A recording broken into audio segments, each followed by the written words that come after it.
Welcome to the latest episode of Nutrition Unlocked, the podcast celebrating innovations advancing the role of nutrition in health, sponsored by Nestlé Health Science. Coming up, we're joined by Dr. Leonidas Karagounis to learn about circadian rhythms and chrononutrition.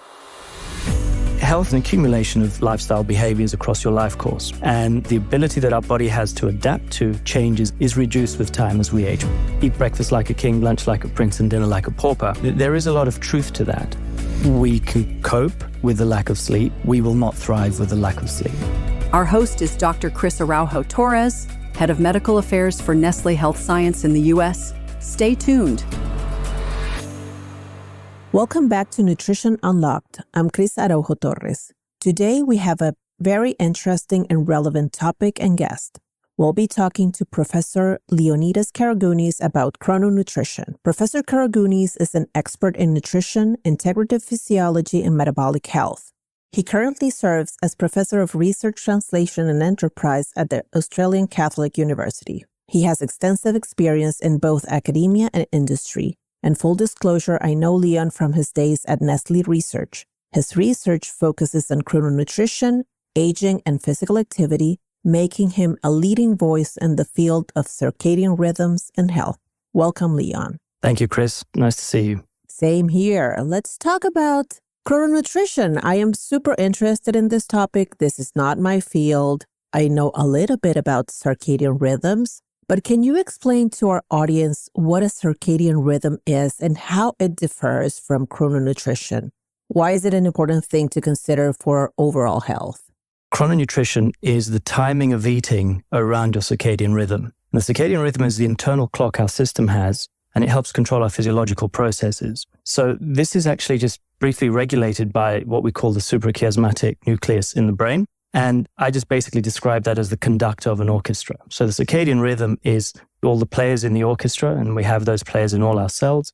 And it's regulated primarily by sun exposure, food, and exercise. All of those elements, food, exercise, and sun exposure, in a way control or have an impact in our physiological processes. Am I understanding that correctly? Yes, absolutely. That's exactly it. And for instance, the sun activates what we call the SCN, the suprachiasmatic nucleus, through shooting photons through your eye, basically. It hits the retinal cells, and then that triggers these responses in the brain, which then triggers the cascade across the body. So we know that there's different processes that occur at different times of the day. And then if you don't have that sun exposure, you may actually negatively impact that circadian rhythm. So you're basically desynchronizing that orchestra, all the players. So instead of getting a nice symphony, you're getting a cacophony of music or of cell signals. I love that metaphor. So getting from your explanation that, okay, one of the things that can be disruptive is related to sleep or the time that we sleep. But what are other main disruptors in our circadian rhythm? It's a bit of a chicken or the egg situation because some of the disruptors can disrupt your circadian rhythm, which can then cause further disruptors down the line. And then it's just an endless circle of feeding that broken system. So, for instance, we have things like light exposure at the wrong time. Artificial light at night, we know impacts sleep quality. And if you don't sleep properly, then you can't reset your circadian rhythm and your circadian clock. So then you wake up in the morning and you're not actually resetting that clock. So you're now almost in this constant jet lag situation, or social jet lag, as we call it. Shift workers experience this a lot, and irregular sleep schedules, like I said. We have the social jet lag, which I'm not sure if you're aware of that term, but if you imagine you travel on an aeroplane and you travel 5 time zones, or even if you travel 2 time zones, it pretty much takes a day per time zone that you travel to recover, to get that circadian rhythm back again. Now, what we do in our societal living that we do, we have work programs, we deal with children, schools, and all the rest. So we tend to wake up very early in the morning.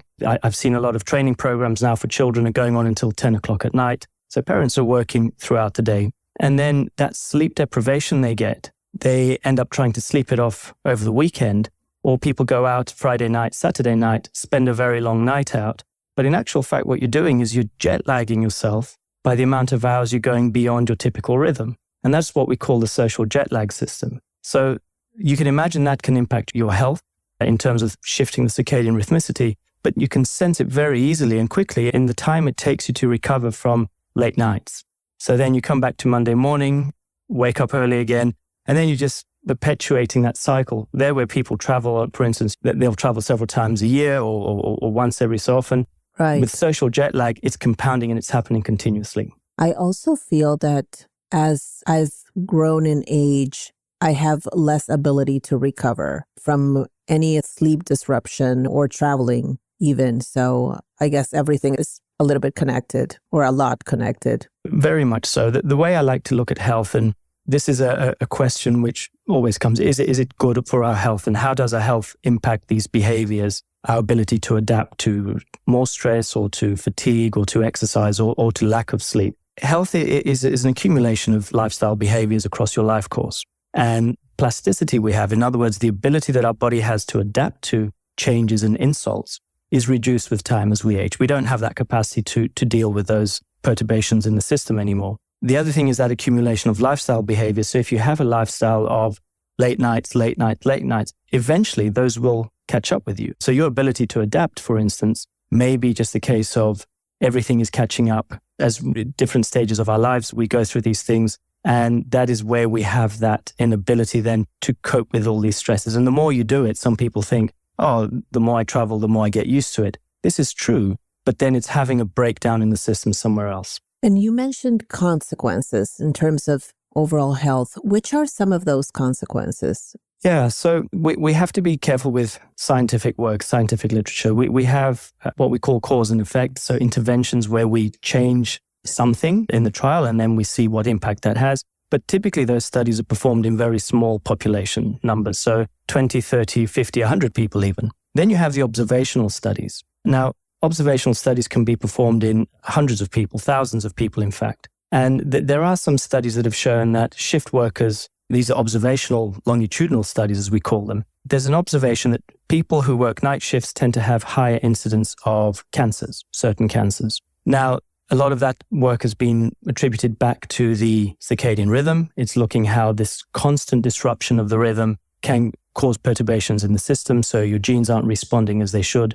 A lot of the stimuli are there impacting the circadian rhythm in a negative way. So it's a matter of deciphering those points. But what is really interesting and a very exciting field coming up in the forefront more and more is we're now seeing that certain surgeries and even organ transplantations are being impacted by the time of day they might be removed from the donor or implanted into the patient. So this is now, the circadian rhythms are really playing a role and being looked at in this field, which I find very exciting. Totally agree. I'm a little bit mind blown. Okay, let's take it back to chrononutrition, which I'm really interested in getting out of this conversation, something that people can do, because I understand that there's an ability for us, for example, related to sleep, to get in some better habits. Same with exercise. For shift work, it really depends on your field of work. And I hope that people can cope and manage some of those situations. But food intake is something that we probably have a lot of control.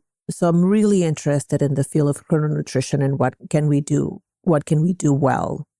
The one caveat here is that we're not all the same. We all have a circadian rhythm. Most organisms have these circadian rhythms. And what we can do is we can take the learnings and apply them to individuals. So if we just look at chrononutrition and we start saying, okay, how do you eat in a day?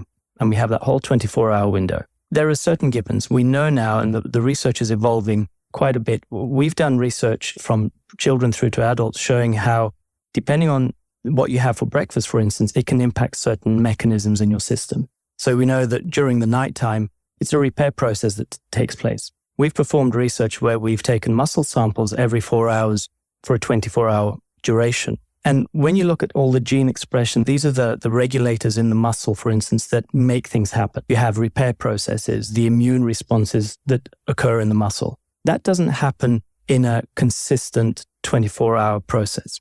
There are certain peaks and troughs in the expression of those genes. So at some points, they're waking up, then they're going to sleep, then they're coming back to work and going back to sleep. And what we found is that around 4 o'clock in the morning, we have a peak in this gene activation that's involved in immune responses and inflammatory responses. So if you interrupt that process, potentially, if you've been exercising, for instance, maybe your muscle won't recover as well. And further down the line, slowly, you might find you become more prone to injury. So understanding, for instance, that maybe it's not the best time to eat late at night because you're potentially impacting the repair process in your system because your body's not doing what it should be doing. It's digesting food instead of repairing other mechanisms. The other thing is the breakfast occasion. There's a bit of a misunderstanding around how breakfast came to be an important meal. There's a big history around the breakfast. The ancient Greeks and Romans, they were advocating 3 meals a day. It was Middle Ages around there when we then started changing our food behaviors.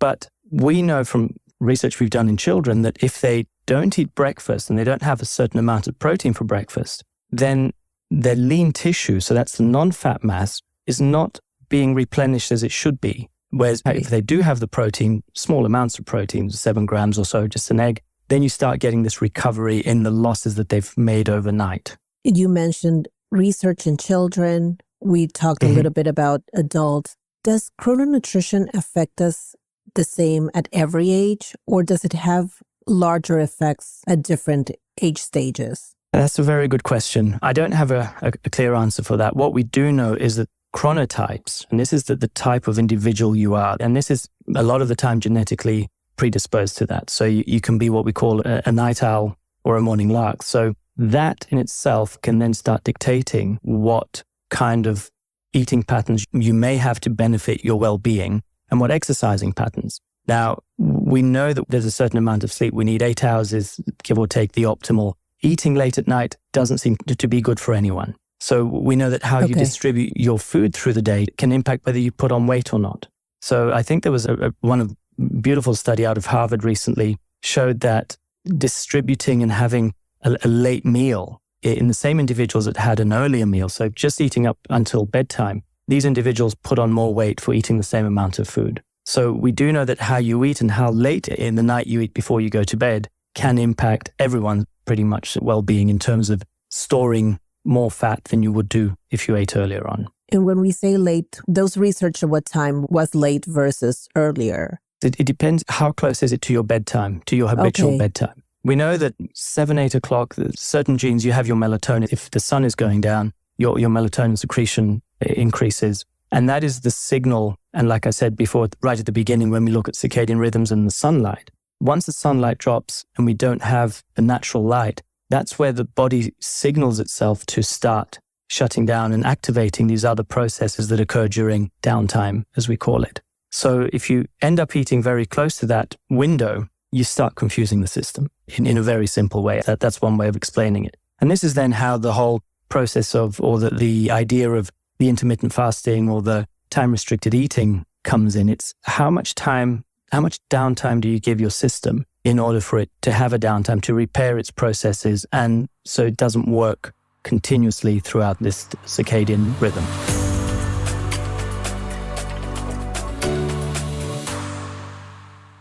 Okay, so explain to us what is time-restricted eating or intermittent fasting. Are those even the same? No, people confuse them sometimes. They're very similar though. Intermittent fasting is a strategy where your eating patterns are scheduled to accommodate specified and sometimes extended periods in the fasted state, and often therefore indirectly reducing total energy intake. Time-restricted eating is a specific, what I would call subcategory of intermittent fasting, where you basically say, I'm not going to eat between these hours and those hours. So you build an extended window of downtime in the system. For instance, typically we go from 12 to 14 hour opportunity to eat food, and you reduce that down to between 8 and 10 hours. So in a 24-hour window, the time-restricted eating, you basically say, I won't eat food between these times, or I will only eat food between these times. Whereas intermittent fasting is, you can go for periods with or without food, but you don't restrict it on the time of day that you give your body that rest, that downtime.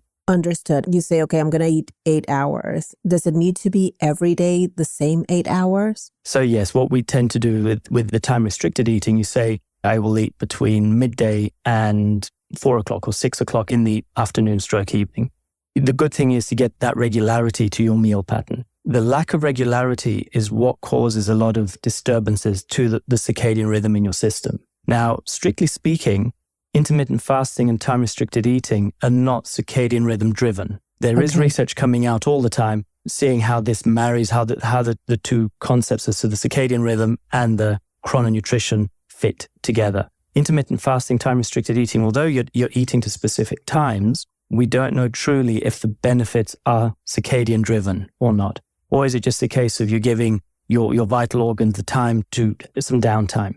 So your pancreas doesn't have to keep secreting all the hormones it secretes. And therefore you just give the digestive system, that whole digestive food system, the downtime it needs throughout the day. Okay, so you can do both intermittent fasting or time-restricted eating within any dietary pattern, or is there research showing, I don't know, something that is more protein forward or vegetarian? Yeah. The way I like to see these modes, it's a diet. A diet is how you just simply, I'm not saying calorie restriction or anything. It's just a diet is just how you consume your food. We did a systematic review a couple of years ago where we compared intermittent fasting, time-restricted eating, and normal calorie restriction in terms of weight loss.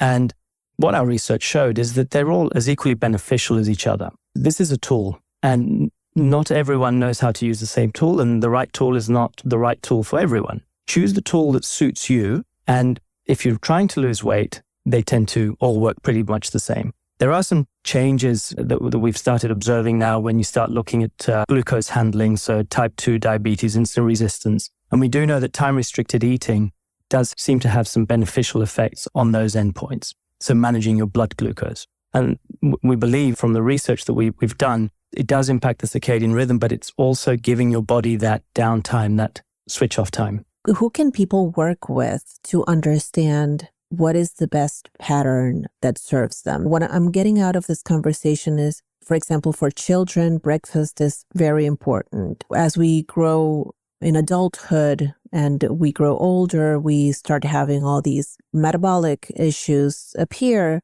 And I can see how you could benefit from implementing some of these changes and really giving your body downtime and getting all these physiologic processes in better shape or under control, I'm going to call it. Who do we work with to understand how can we implement some of these changes?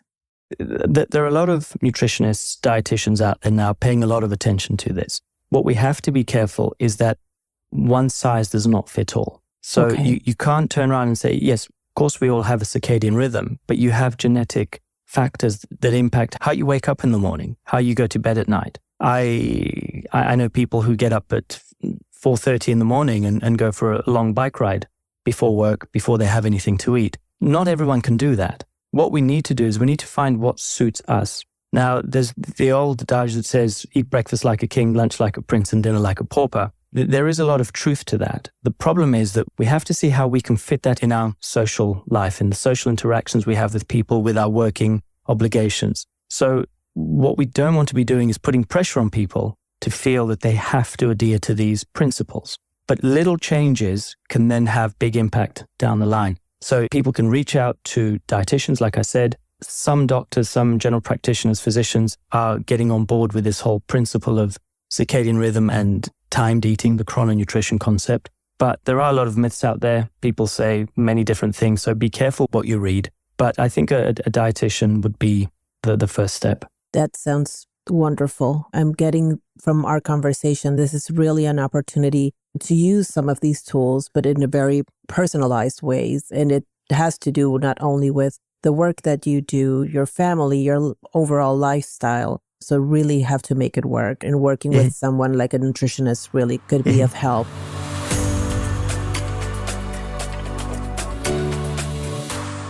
You talked about myths. Let's dive into this. I'm one to go on social media, and one of the things that I've seen is like 5 easy tips to reset your circadian rhythm. Is that true? Is there anything that is 5 tips easy? Easy is relative. There are some things we can do to reset our circadian rhythm. We can look at sleep, maintain sleep, optimize light exposure. Definitely, when I travel, the first thing I do, especially if I'm traveling a long distance and many time zones, the first thing I do when I touch down in that new place is I go out and I go for a run. That gives me exposure to the sun. Typically, it also tells my body this is your wake time. Unless, of course, I'm arriving in a place and it's straight to bed. I try and adhere to that. I won't have the meal. I'll just go to bed. So you try and train the system to that new time zone you're in. You have to then stick to a consistent schedule. If you're shifting your schedule all the time and you're having late nights, early nights, and inconsistent sleep patterns, that can mess your circadian rhythm up. So maintaining that can help then reset it. Staying active, like I said, time your meals right. Try and eat.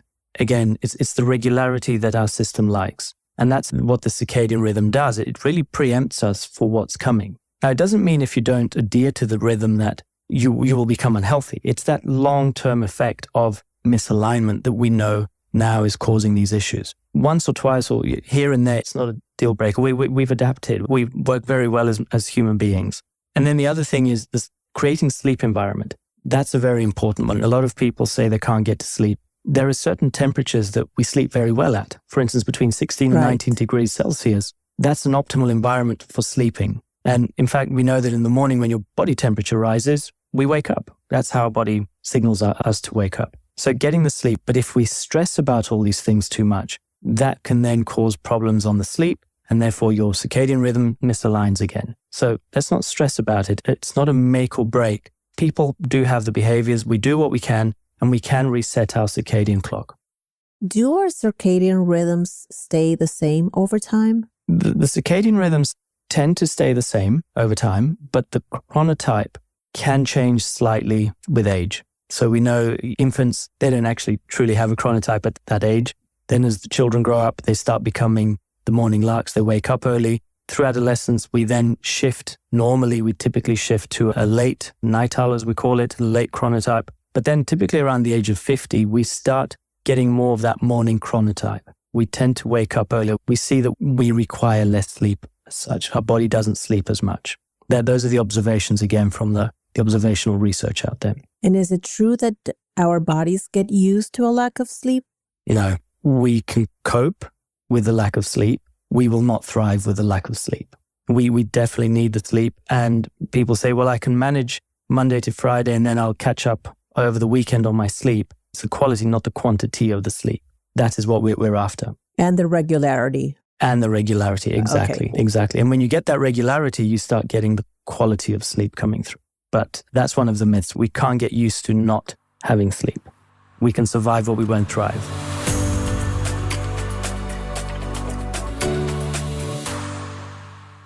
Let's shift a little bit our conversation to gut and liver and our circadian rhythm. How are they connected? So the gut, obviously, we have these microbes. We call it the gut microbiome. Now, the gut microbiome is a very dynamic environment. The way you eat, the way you sleep is going to impact your digestion. Your digestion is going to impact the microbes, the microbial environment. And the microbes also affect the system in the other way. It can affect your digestion and your nutrient absorption. So there is a bit of a indirect connection there between the microbial, the microbiome, the gut microbiome. So for instance, microbial composition fluctuates. The abundance of certain bacterial species changes. We know that it changes throughout the day. And those changes are brought about by the alignment with the feeding and fasting periods you have. We know metabolic activity shifts because the gut microbiome also produces metabolites, secondary products from the food you eat, which can be beneficial or harmful. So if you're eating at the wrong time and then those microbes are producing something which your body can't utilize at that time or might not be the right thing for it, that can also impact your metabolism through those processes. So you've got the microbiome and the gut being impacted by your behaviors, which then impact the circadian rhythm. The liver is a slightly different one. The liver is the main organ that processes the food. So when you absorb the food into the bloodstream, the first pass organ is the liver. And there was some really interesting research conducted a couple of years ago where these scientists transplanted human liver cells into a rodent liver. So you now have human cells growing in a mouse liver. And what they found is that the muscle in those mice took on a circadian rhythm a bit more characteristic of that of a human. So in case you're not aware, the mice and rodents don't have the same circadian rhythm as us. They're nocturnal animals. And what they found in this study is that when they changed the liver, partly to this human liver, you then started having more of a human circadian rhythm, or the circadian rhythm was shifted forwards a little bit in these animals. So it's really highlighting the importance of the liver on regulating circadian rhythm in peripheral tissues, in other tissues. So if you have what I said before, the suprachiasmatic nucleus being the chief conductor, the liver acts as a secondary system, which then communicates. So it helps regulate the system from a different perspective. You mentioned Okay, the impact that time of eating can have on our gut and microbiome. But what about the types of food? So eating foods that are high in fiber, that can really impact the microbiome environment.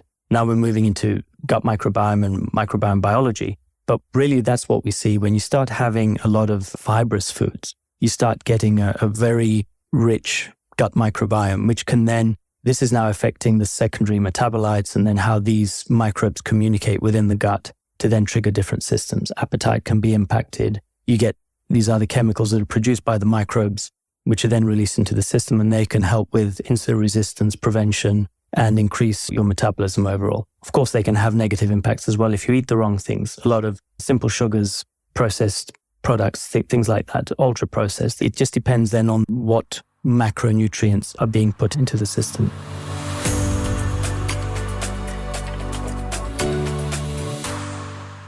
Perfect. I want us to end the conversation talking a little bit about personalization and holistic well-being. You mentioned chronotypes. How do we understand chronotypes with factors related to age or gender or lifestyle? Are there different chronotypes?